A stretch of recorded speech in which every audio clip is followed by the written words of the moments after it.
નમસ્કાર મિત્રો, ઘણા બધા મિત્રોના મારા ઉપર કોલ આવતા હોય છે કે મારે પણ લો કરવું છે, તમારી જેમ વકીલ બનવું છે, એટલે કે LLB કરવું છે, તો તેના માટે શું કરવું. તો આ વિડીયો ખાસ તમારા માટે છે. તો એ પહેલાં મારી ચેનલને સબસ્ક્રાઈબ કરજો અને બેલ આઇકોન બટન દબાવજો. તો મિત્રો, LLB આપણે બે રીતે કરી શકીએ છીએ. ધોરણ 12 પાસ પછી પણ તમે કરી શકો છો અને ગ્રેજ્યુએશન બાદ પણ તમે કરી શકો છો. ધોરણ 12 પાસ પછી તમે LLBમાં એડમિશન મેળવો તો તેમાં તમારે 5 વર્ષનો કોર્સનો સમયગાળો હોય છે, જેને આપણે ઇન્ટિગ્રેટેડ LLB કહે છે.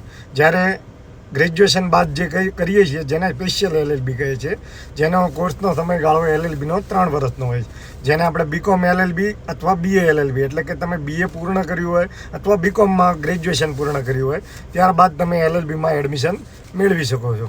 ગ્રેજ્યુએશન બાદ LLBમાં એડમિશન પ્રક્રિયા માટે ઓપન કેટેગરીને 45% હોવા જોઈએ, જ્યારે SC/STને 40% હોવા જોઈએ. અને LLBના કોર્સમાં એડમિશન માટે જીકાત એટલે ગુજરાત કોમન એડમિશન સર્વિસ, જે તમે પોર્ટલ ઉપર જઈને તમે બધું રજિસ્ટ્રેશન તમારું કરી શકો છો.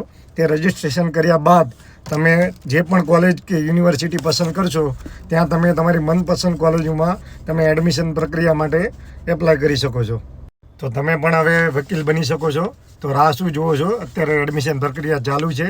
તો તમે બધા વહેલી તકે ફોર્મ ભરી દો અને દેશના સારા એક વકીલ બનો એવી મારી દિલથી શુભેચ્છા.